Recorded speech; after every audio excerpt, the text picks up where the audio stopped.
ডিসেম্বৰত আদালতত অভিযোগনামা দাখিল কৰা হ'ব আৰু এক প্ৰকাৰ সম্পূৰ্ণ হোৱাৰ দিশত এতিয়া জুবিন গাৰ্গৰ মৃত্যুৰ তদন্ত 18/2025 নম্বৰ গোচৰৰ চাৰ্জশ্বিট দাখিল কৰা হ'ব অহা 12 ডিসেম্বৰত আৰু এই গোচৰটোৰ সন্দৰ্ভত ইতিমধ্যে 7জনক গ্ৰেপ্তাৰ কৰা হৈছে সাক্ষ্য গ্ৰহণ কৰা হৈছে 300ৰো অধিক সাক্ষীৰ আৰু আজি এই কথা সংবাদমেল যোগে সদৰি কৰিছে এছআইটি মুৰব্বী মুন্না প্ৰসাদ গুপ্তাই সকলোৱে আশা কৰি আছিল যে কেতিয়াকৈ আসলতে এই জুবিন গাৰ্গৰ যি মৃত্যুৰ তদন্ত প্ৰক্ৰিয়া চলি আছে কেতিয়াকৈ উৰ পৰিব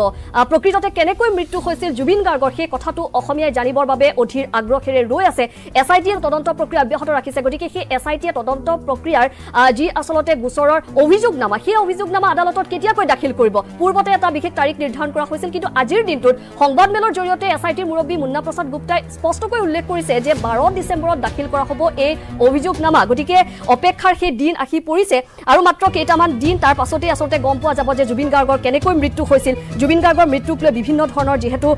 কথা বতৰা চলি আছিল বিভিন্ন ধৰণৰ প্ৰতিক্ৰিয়া ওলাইছিল আৰু এই এছআইটিয়ে যি তদন্ত প্ৰক্ৰিয়া অব্যাহত ৰাখিছে আৰু আমি দেখিবলৈ পাইছো বা ইতিমধ্যে সেই তথ্য এছআইটিৰ ফালৰ পৰা সদৰি কৰা হৈছে যে 300ৰো অধিক সাক্ষীৰ ইতিমধ্যে সাক্ষ্য গ্ৰহণ কৰা হৈছে বিভিন্ন জনক আসলতে এছআইটিয়ে তলব কৰিছিল তেওঁলোকক প্ৰশ্ন সোধা হৈছিল জুবিন গাৰ্গৰ সৈতে সম্পৰ্কিত যিসকল ব্যক্তি আছিল তেওঁলোকৰ পৰা ভাষ্য গ্ৰহণ কৰা হৈছিল জেৰা চলোৱা হৈছিল আৰু 7জন যেহেতু বৰ্তমানে কাৰাগাৰত আছে গতিকে এই গোটেই বিষয়টোৰ সন্দৰ্ভত কেনে ধৰণেৰে আগবাঢ়িব বা কেনে ধৰণেৰে মৃত্যু হৈছিল জুবিন গাৰ্গৰ এই কথাখিনি নিশ্চয়কৈ 12 ডিসেম্বৰত স্পষ্টকৈ পোহৰলৈ আহিব গতিকে অসমীয়া ৰাইজে যি আশা কৰি আছে যে কি হ'ব আসলতে কি নহ'ব এই কথাটোক লৈ গতিকে এটা নিশ্চয়কৈ সমাধান সূত্ৰ ওলাব বুলি সকলোৱে আশা কৰা হৈছে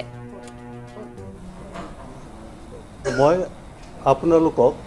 আমাৰ CID police station case number 18/2025 সেই কেছৰ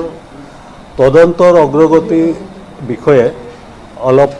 অৱগত কৰিব বিচাৰিছোঁ কেছটোৰ তদন্ত প্ৰায় আমি চূড়ান্ত পৰ্যায়ত আহি পাইছোঁ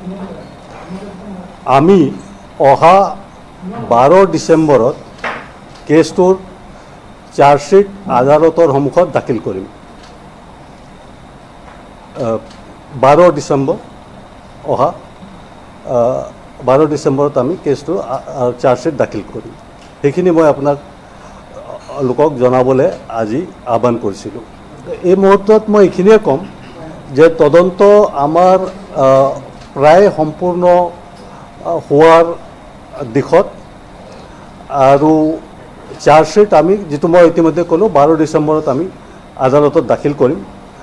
বাকি সবিশেষ আমি আদালতত যেতিয়া চাৰ্জশ্বিট দিম তাত গোটেইখিনি তথ্য থাকিব আপোনালোকে জানে যে আমি 7জন মানুহক এৰেষ্ট কৰিছিলোঁ আৰু সাক্ষী হিচাপে আমি এতিয়ালৈকে 300ৰো অধিক মানুহৰ সাক্ষ্য গ্ৰহণ কৰিছোঁ চাৰ্জশ্বিট বৰ্তমান এখনে দিয়া হ'ব 18/2025 কেছটোত চাৰ্জশ্বিট দাখিল কৰা হ'ব